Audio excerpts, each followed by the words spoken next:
We are Candor Talk Live, the new progressive raw talk show discussing current hot political and social topics. The host is Dicey. www.candortalk.com. Well, I'm not a crook.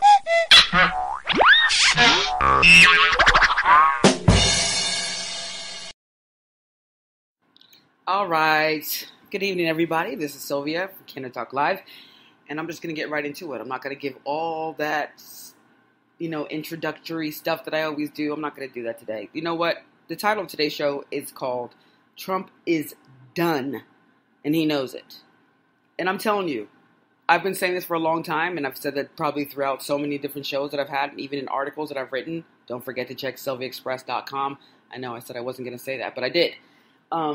But I've been saying this for a long time, that Trump is going to get impeached. And I truly believe that it's inevitable at this point.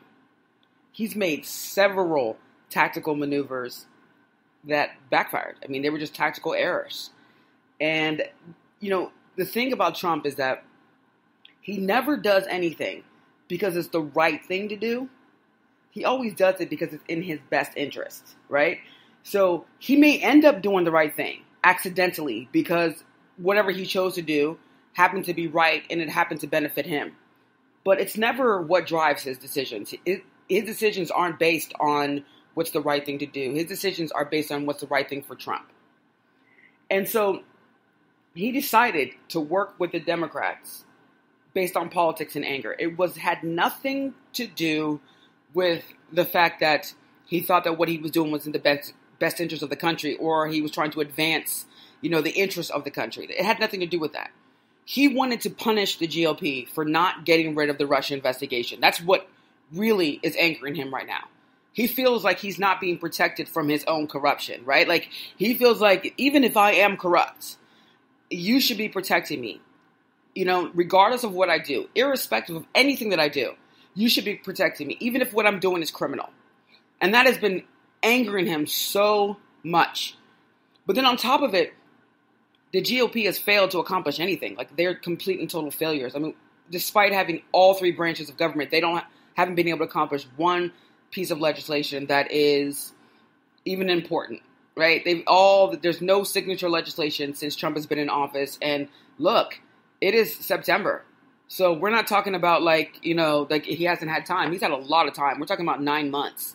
You haven't been able to accomplish anything, and neither has the GOP. And I think that he thinks that the GOP is doing that deliberately to him, not accomplishing anything because they don't want him to succeed. But the truth is that they aren't a party of action and deliverance, right? Like delivering. They don't deliver things.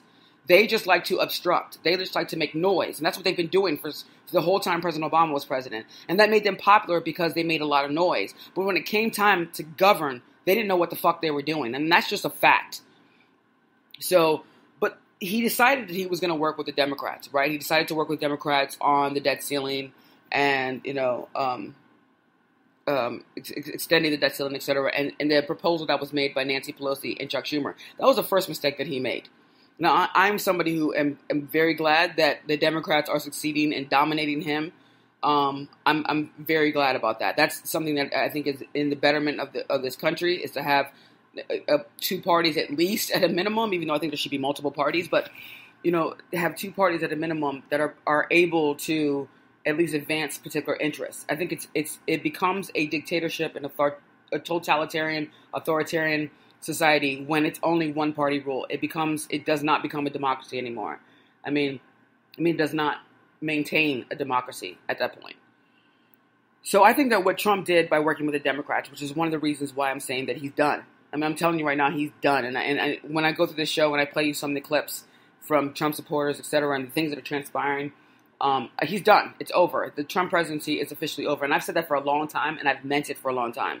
Just because you continue to see Trump in the White House does not mean that his presidency hasn't ended. His presidency is completely done.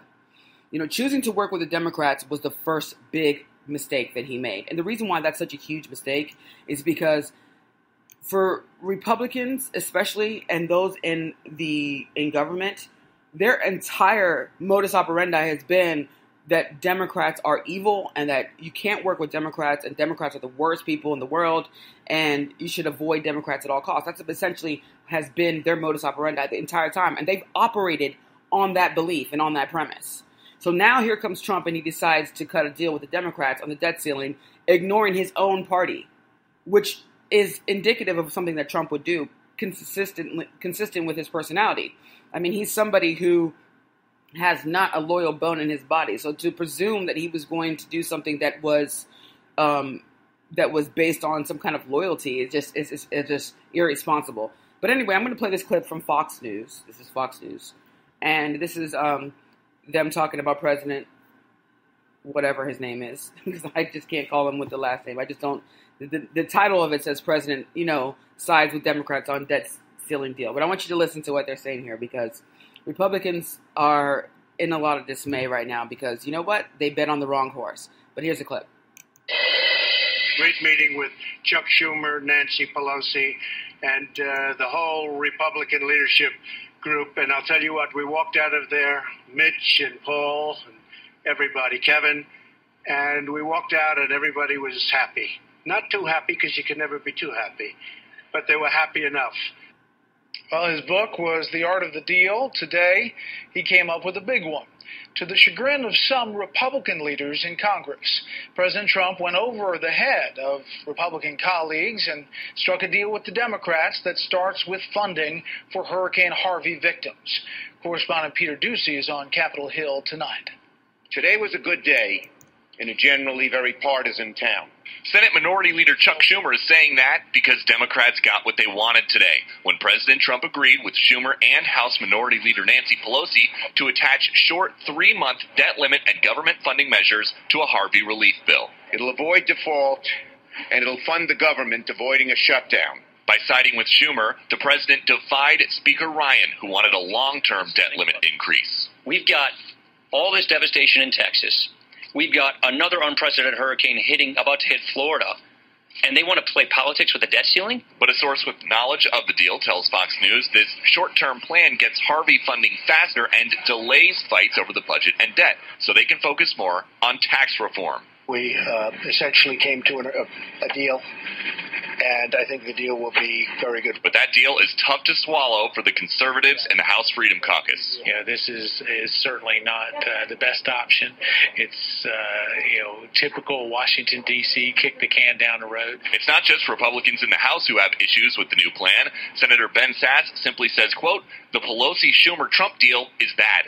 And when reports first surfaced that Democratic leadership would help deliver votes for Harvey relief in exchange for a short debt limit hike, Senator Orrin Hatch lashed out. I think that's just total BS. It just shows that Democrats are not serious legislators. Emergency agencies are spending money responding to Harvey at an astronomical rate and seem pleased with any deal to keep funds coming. I think that it's important that as we move forward... All right, I'm just going to cut it off right there. But if you heard that, obviously that's Fox News, and, it's hard to really say anything good about Fox News. But the truth is, in order for you to get context and for you to understand exactly why I'm saying that Trump is done, this is the beginning part of in reasoning why I'm saying that. He went against his own party. That is not heard of in Washington. It's not something they're used to, and which is something that should be commendable, generally speaking. But the problem is that it's the person who did it. He didn't do it because he had your best interest or my best interest at heart. We know that that's not what happened. We know that what happened was that Trump believes that, he in retribution, he believes in punishing people when he feels like he's been wronged. And that deal was not made because he thought that it was in the best interest of the country, like I said before. It was made because he wanted to punish the Republicans. But that also backfired because he angered Republicans, despite the fact that they passed. But they lost like 90 people in the House. I think Republicans in the House voted against it. They just weren't for it. And so that's a huge amount of people that vote against it. I mean, even though you have 435 people in the House, there's 90 people saying, okay, hell no on this from one particular party and your particular party. That's not good news for Donald Trump. So that's one issue. Then, of course, the meat. This was the siding with the Democrats the first time was the gravy, but the meat right now is Trump deciding to backtrack on DACA. That has been a catastrophic decision. Catastrophic. It has been the worst decision that he's made his entire presidency from the perspective of survival.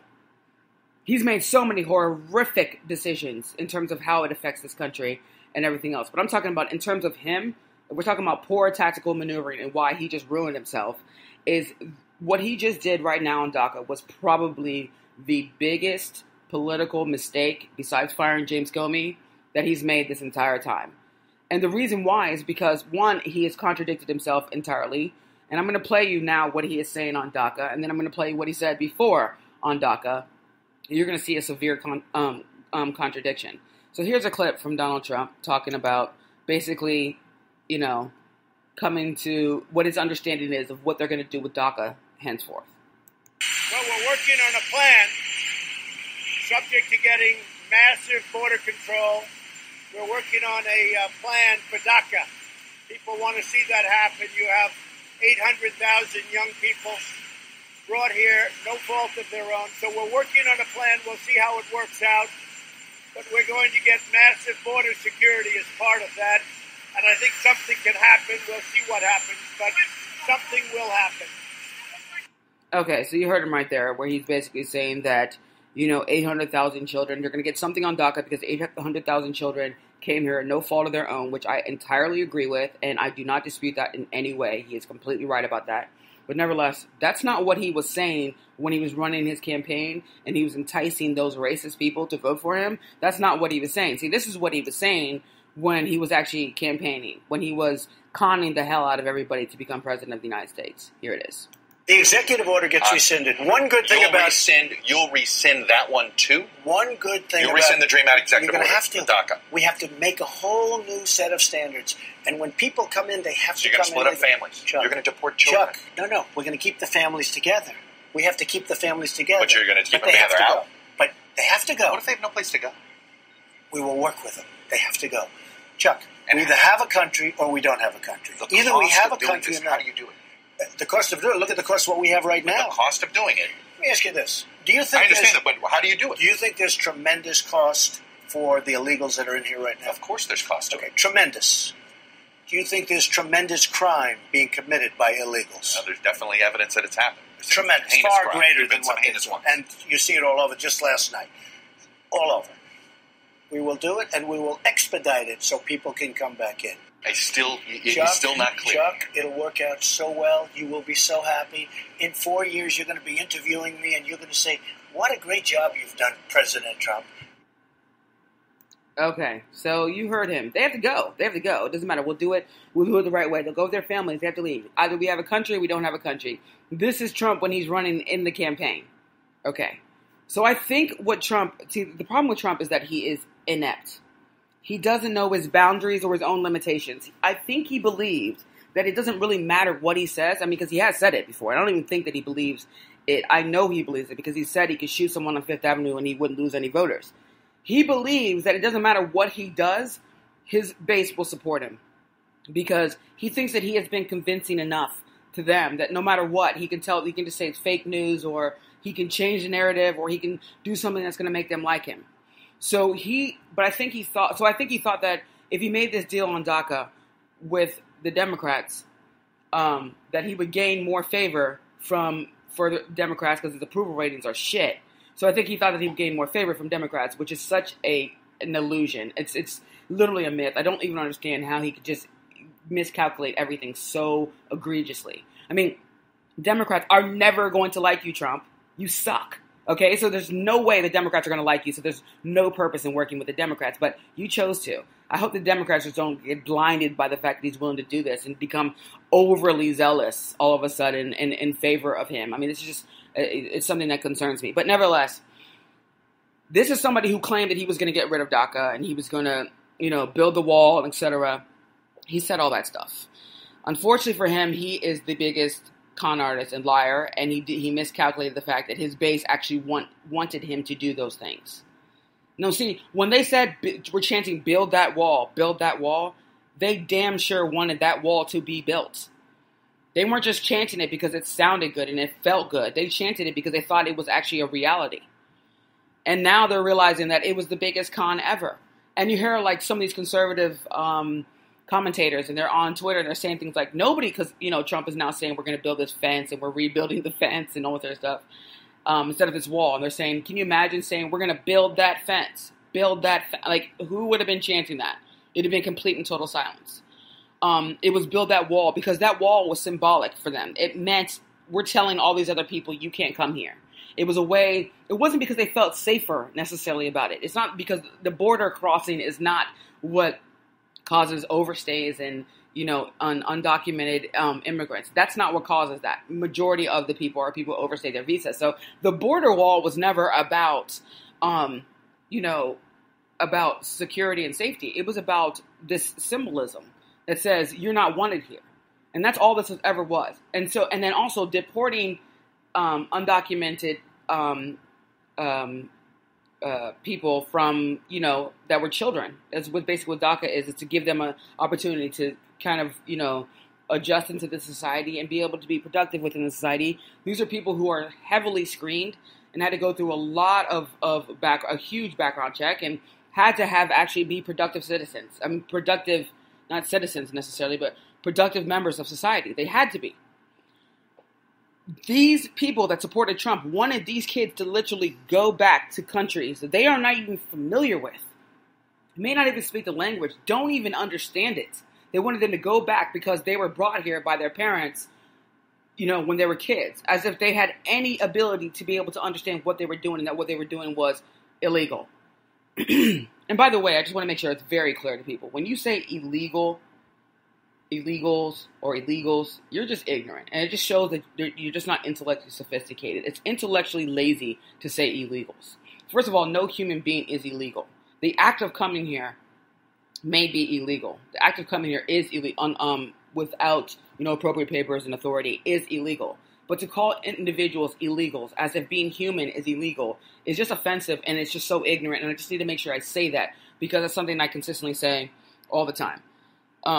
You know, and I just want to make sure that's very clear. But nevertheless, these people wanted him to do that. So you know what happened after he decided to flip-flop on that? He's getting the kind of backlash from his supporters that I never anticipated. They're burning MAGA hats. You'll see so many, and I'm going to be posting on Monday a host of Trump regrets from Trump supporters after this DACA deal. I mean, it's just out of control. The burning of hats and people telling him, you suck, you're pathetic, you're a coward, you're a liar, you're a fraud, all this stuff that they're saying to him now. And then you have people like Ann Coulter, who wrote a book, In Trump We Trust. I mean, there's not one person who could have been more conned than her. She literally, I mean, honestly, obviously, she was trying to benefit from Trump as well. So let's just not act like she's a victim of being conned. I think that she also probably knew some of the stuff he was saying was bullshit. But the thing about it is that she also wrote a book, though, and was telling people that they could trust Trump. And now she's the first person saying he's the biggest fraud. I'm going to play a clip with Ann Coulter talking to one of these conservative commentators. And she's talking about Trump and basically how Trump conned them. Here it is. Bipartisan stuff is a good idea. Oh, not the 3D chess again. Would they give it up? Trump is the worst negotiator I've ever seen. And, you know, I mean, as I've been tweeting ferociously earlier today, look, we had no choice. Of course, any smart person had to support Trump. All of the rest of them were lunatics. All of the rest of them wanted to, beat the Democrats to amnestying all the illegals and throw open the borders, put up a sign on the border saying, free stuff, free health care here, and let's see what happens.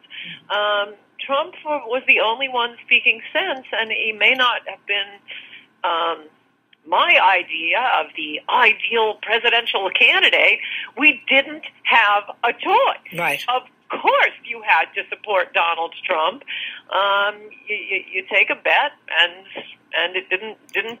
First of all, no, bitch. You did not have to support Donald Trump. I'm sorry. I have to interject on that because that is so illogical. There was no reason for you to support somebody who was an overt con artist. But let her continue. Play out. No. We've been through this before, Joyce. Yeah, we have. And I'm sick and tired of it. And I'll tell you what really frustrates me is the fact that there's no clear messaging ever. I mean, one day it's yes, one day it's no, the next day it's ask Nancy Pelosi.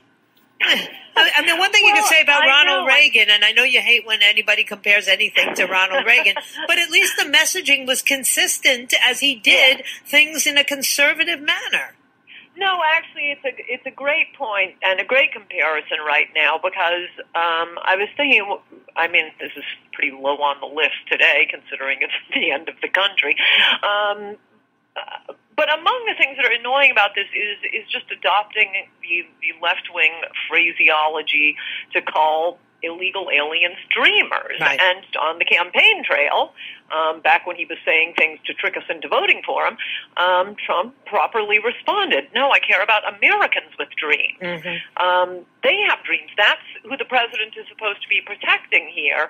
And this would be a really great opportunity for Trump to give a fireside chat and use some new technology with videos of the angel moms and Jamil Shaw and parents of children addicted to heroin, which is 100% the fault of there not being a wall on the border. And the nightmare kids, the MS-13. Okay, so I'm just not going to talk and let them talk anymore and spill all their hatred and stuff like that. I don't have time for all that.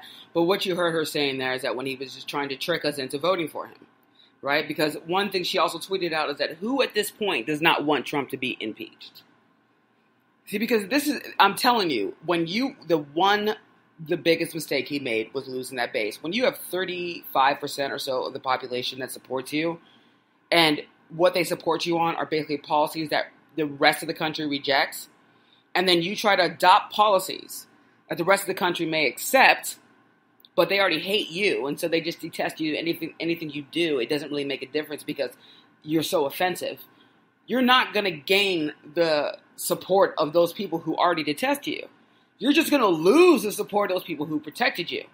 And now when you have people out there burning MAGA hats, I mean, they're literally burning his hats, okay? They're not even they're on videos and posting videos of burning his shit, okay? They're that angry about it because these are people who've been walking around screaming, make America great again, and finally sobered up and realized, oh my God, I've fucking been conned. And the truth is, they're not mad because Trump is doing the right thing by 800,000 dreamers. They're not mad about that. They're mad about the fact that Trump is not being racist enough. And he's not being, discriminatory enough. That's what they expected with somebody to talk like Ann Coulter, who thought like Ann Coulter and behaved like Ann Coulter. And because he's now all of a sudden something else that they're not really understanding, they're angry. It's like if Trump would have said, I don't want them anywhere in our country, we're going to get rid of these people, they'd be screaming and praising him and jumping up and down. Now they hate him. And they think they've been betrayed. And the problem now is that those were the people who were protecting him from getting impeached. I think that's the harsh reality that Trump did not realize, is that those were the people that were protecting him from getting impeached. You have now offended the Republicans who were protecting you. You offended your own base, the racist base that were protecting you, that were threatening to civil war if anything ever happened to you. You've now ruined those people that have been insulating you when everybody else already wants you impeached. You have Mueller already investigating you, and there's all this stuff that continues to happen with Russia. And Jared Kushner has already damaged you so badly, and we all know that, and you keep him in there, and he's doing more and more damage to you consistently. Everybody knows that Jared Kushner is a problem, but you keep him there. And now all this stuff keeps coming about Jared Kushner and his affiliation and his ties with Russia. This is your son-in-law, okay? So you have all this stuff that's going on right now, and then you have some of your most ardent supporters supporting the fact of you getting impeached. And Trump has desperately tried to backtrack on the DACA deal by sending out relentless tweets and texts and emails and messages to his most ardent racist base, but they aren't forgiving him. They're still burning his hats and basically telling him to go fuck himself. And there will always be the opportunists like Bill Mitchell that rely on being a Trump sycophant for a living. But those who actually wanted Trump to deliver on what he said aren't having it. They're not trying to hear his backtrack. They feel they're just like, nope, that's it. That's just too much inconsistency. And the problem for them is that they actually thought that Trump cared about them, and we have told them so many times, I don't feel sorry for anybody who believed that Trump cared about you. If you legitimately believe that Trump cared about you, you're stupid, period, point blank. I'm not going to sugarcoat it. I'm not going to tell you anything that you want to hear. You're dumb, because it was obvious that he wouldn't care about you. He didn't care about the people who actually did work for him, contractors and stuff. He didn't give a fuck about paying them. You think he's concerned about you? He told you whatever you wanted to hear. He sold you a bag of goods, and then by the time he became president, all the goods expired. Okay, this guy is he has no ideological core. He's never going to stick to any particular policy unless it's going to enrich him. And he's enriching himself. That's why he won't release his Mar-a-Lago visit logs, because he doesn't want people to know about all the people that are coming in, basically giving him, that are doing, pay for access. So the thing is, you voted for a con artist. You voted for a man who is completely corrupt. And you were conned. And now when they finally have realized, all these people who realized that they were conned, realized that they were actually conned, and that the things they wanted, like build that wall. It's like, nah, build that fence. Nope, it wasn't even build the fence. It was fix that fence. Fix that fence. Put on the fence. You know what I mean? Like, it wasn't even build that wall anymore. And he keeps talking about border security, border security. There is border security. So the thing is, what he has done is now, and he thinks that his voters are so stupid that he can say, border security, any deal has to have border security and has to, make sure it includes that. And it's like, fuck your border security. Where's the fucking wall that you promised us? These people are not stupid. They wanted an actual wall. They wanted to feel like they could tell minorities and Hispanic people, look, you are not allowed in this country, and this is our way of telling you that. And that's not going to happen. And I'm going to tell you guys right now, if you are listening to this show, alt-right, white supremacists, neo-Nazis, all the degenerates, you're not getting your fucking wall. It's not happening. It's never going to happen. You'll get your fixed fence, though. You'll definitely get your fixed fence. So, anyway, guys, then another thing that he's done is he's also abused Jeff Sessions. And then that came out like this huge story about Trump calling him an idiot and everything else. It's like, that's a mistake, because now you're losing even some of the people who support even your racist policies. And if you think Jeff Sessions is legitimately supporting you or is going to protect you from impeachment, you're completely wrong. And then you've got Steve King, who's going off and basically saying that they've been betrayed by Trump. And this is somebody who was an ardent Trump supporter and thought that he was going to get his white country back and everything. And that all blew up in his face, which is just pretty much typical because they got conned by a con man. So I'm actually enjoying this time right now, watching Trump implode and watching the GOP implode and just watching the aftermath of the Trump wrath. I mean, look, he's done. And he knows it. And that's why he started backtracking and sending out emails and stuff like that. He knows that if he doesn't, he failed to keep his base. He's got Breitbart criticizing him. They're calling him Amnesty Don. I mean, Amnesty Don hashtag was actually trending on Twitter in DC, I think it was, because that's how mad they are. So my advice to Trump would be this. Look, you're done. You know it. We know it. You need to start working on a deal to get your ass out of trouble and get your ass out of some kind of impeachment. Agree to resign. Say you'll go into some quiet retirement. You won't open your damn mouth for the rest of your life. Your kids will also disappear into some kind of quiet retirement and just walk off. That's what you should do right now. Make a deal and save your own skin, because I'm telling you, you're done. You don't have the Republicans anymore. They're going to support you. If evidence comes up that he committed a crime, he's done. They're not going to support him. He's not going to have that base that's going to support him, because they're like, no, we don't want you. You lied. You're a con artist. And they're really going to deal with him after they feel like they've been betrayed, because they loved him, donated, did all this stuff for him. So right now, it's pretty much he has no one. You don't have the Democrats. You don't have liberals. You don't have conservatives. You don't even have Republicans. You don't even have Trumpians anymore. I think he knows he's done. I'm about to take a break. We'll be right back.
right, we're back. All right, so I always said that the shows were going to be doing 3 segments, and obviously our political segments probably going to be a lot longer than other segments, just depending on what's actually going on.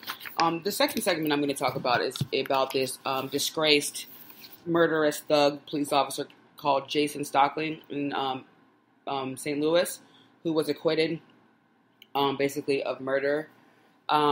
He's a white police officer, obviously. And the reason why I'm going to talk about this story is because I actually wanted to send a message to African Americans, black people, however you define yourself, people of color, and to those our white allies who are out there, who are part of the struggle and fighting for the right thing. I want to talk about that. I want to talk about what I think we need to do next, and why I'm becoming a little disillusioned by the protesting, because I don't think it is actually delivering anything or any real concrete results. And I think we need to change the strategy at this point. So anyway, let me play this background video real quickly. It talks about the protests after Jason Stockley, the murderous thug, was acquitted. It talks about that. And then I'll come back and I'll tell you kind of what I think we need to do next. Things got ugly early as protesters clashed with police on the streets of St. Louis. No justice! No peace! Some promising more unrest. We are going to shut this city down. Police have responded with a show of force tonight after a judge's decision to acquit former St. Louis police officer Jason Stockley in the shooting death of Anthony Lamar Smith. Smith was shot dead after a police chase in 2011. Stockley claimed he saw the suspected drug dealer reach for a gun, but only the officer's DNA was found on the weapon, leading to allegations that it was planted. Officer Stockley can be heard on dashcam during the chase say he's going to kill Smith. In issuing his decision today, the judge said he couldn't say that the state had proved every element of murder beyond a reasonable doubt. The verdict has created frustration and anger for many in our community. Smith leaves behind a young daughter. His family spoke through an attorney. They were shot. The case has echoes of the 2014 unrest in nearby Ferguson, following the fatal shooting of Michael Brown by a white police officer. Brown's family has been in contact with the Smiths. I'm reliving right now what this family going through. Tonight, concern that protests will grow, forcing this community to relive Ferguson as well. Okay, so if you heard what actually this murderous thug police officer, alleged police officer, I don't even know how you call him police officer because he had no business having a badge. But what you heard that he did is that before he killed him, he literally said, "I'm going to kill this motherfucker." That's what he said. Then he comes out. As he's chasing him, he gets out the car, rams into him, and then just starts shooting and kills him, and then plants a gun on him. And the judge acquits him of that. That is the story of police brutality and police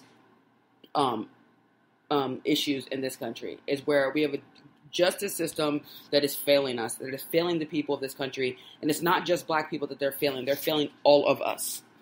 There was a video of people protesting in St. Louis where an old lady, an old white woman, was literally attacked by the police. They pushed her to the ground, and then they walked all over her, and then arrested her.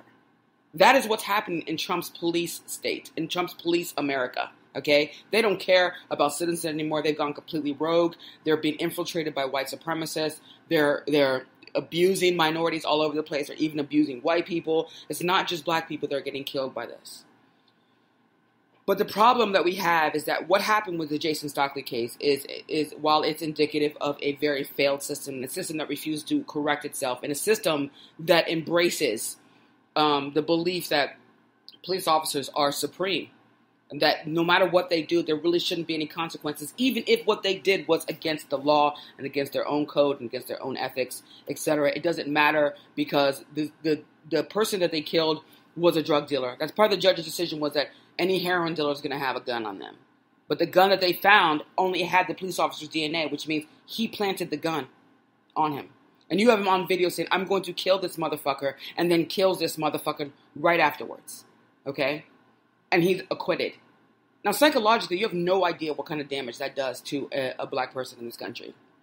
To continuously see that. And you know that there's no recourse. And you're like, okay, well, if you're African Americans who have lived here their entire life for generations, were brought here, no fault of our own, and you're sitting here and you're basically have nowhere to go. You're not really affiliated with any other country. You have nowhere else really to go, and you're getting abused because you have been placed into a system that creates this perpetual dependency, perpetual poverty, and now you feel so completely helpless. You have no idea what that does to the psychology of black people. You have absolutely no understanding if you're not black. It is devastating to constantly have to see that. And so for me, my frustration right now is just that all I see right now is just protesting. As if protesting leads to some form of action or policy change. It doesn't. What needs to happen is empowerment. We need to be empowered. And the only way you can be empowered is, one, we need to figure out a way to be economically empowered, which means we need to support black-owned businesses. Do you support black magazines and newspapers and stores and restaurants and clothing lines, etc.? Are you doing that? Because if you're not, then it's kind of hard to see economic advancement or economic independence, which is necessary in order to be able to not be dominated. So that is important, is economic independence, and we need to figure out a way to empower ourselves and make sure that we're economically independent. Another thing that we need to do is we need to make sure that we're consistently educating ourselves. Education is power. It is literally the most powerful thing you can have in the world is being educated. And people sometimes act like that's not really a big deal. It is a big deal. The United States of America has some of the most ignorant people in the world. This is a country that is uneducated entirely, from the top to the bottom, just uneducated. You know, people who have no understanding of the rest of the world. They don't understand the globe. They don't understand other countries. They're just completely isolated and have no real interest in understanding other things. From that perspective, we are going to be a country that's going to fail, generally speaking. But I will say this, for black people, what we need to do, make sure is that our communities, we do make sure that we educate ourselves as well, because education is power. I'm telling you, life is different when you are educated. Another thing, too, that we need to do is we need to make sure that we start our own businesses, too. We need to start our own stuff. We have to get off the dependency. We have to stop working just for their companies that can treat you any way they want to, and then complain because they're not opening the door. There's no logical reason for these companies to be concerned about you when you look nothing like the people who own those businesses. The only reason why they hire you is because they should, because you're qualified, or they want diversity or whatever, but not necessarily because they feel like they have to hire you, or that they feel like they need to protect your community and your community's interests. We need to start doing more within our own communities. Their policies are not going to change in this country. Racism is not going to change. And a system that continues to takes advantage of you because they think they're taking care of you. And a lot of times when you're dependent, dependency leads to abuse. And I said that today on Twitter.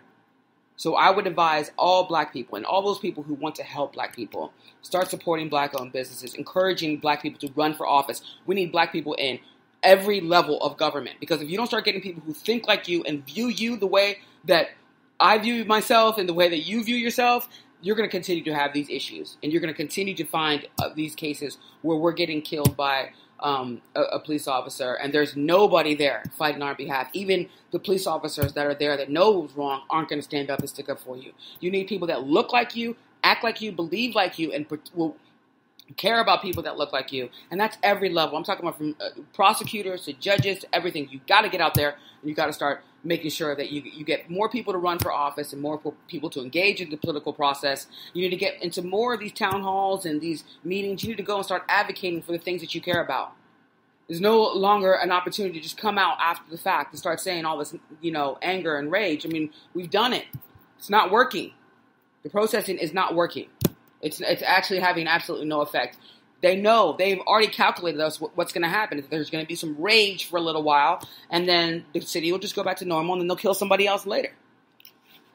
So the thing is, right now, what I would advise to everybody is that there has to be an action plan at this point. It can no longer just be consistently feeling this trauma, and it's the worst kind of trauma because there's no recourse. And I realize that, we need to get ourselves out of this situation where we are no longer dependent on the system, and the system has no reason to continuously be coming and attacking us. We didn't ask you for anything, so back the fuck off. That's how I think we need to approach it. So if you are a white ally, which there are millions of you, and I appreciate every single one of you, you should start supporting more black-owned businesses, start supporting black magazines, watch black TV shows, watch black networks, buy black clothing, go to black restaurants, start supporting. And if you do that, then I think that we will start seeing a huge difference, because independence, I'm telling you, nothing like autonomy. When you have freedom, you can do a lot more things than when you are enslaved. And don't think you're not enslaved when you're dependent. All right, I'm going to take a break. We'll be right back.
Ladies and gentlemen, thank you for staying with us.